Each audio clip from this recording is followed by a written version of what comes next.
Pro tips! Hey everyone, welcome to another episode of Pro Tips. This week we'll be talking about the minimum batch size of a coffee roaster.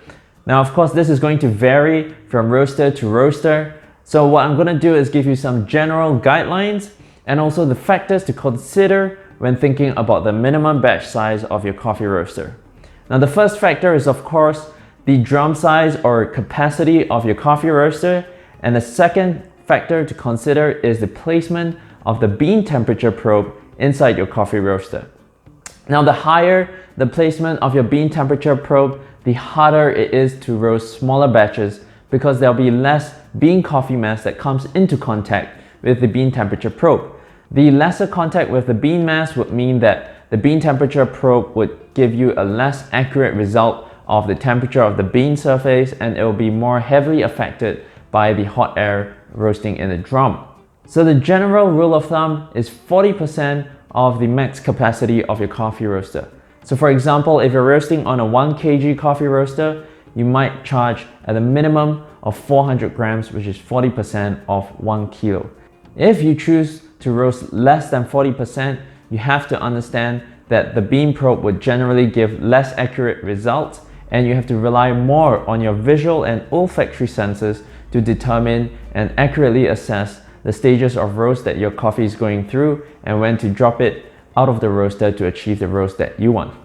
So what do you do if you want to roast less than 40% in your coffee roaster? Maybe only have a 300 or 200 gram coffee sample.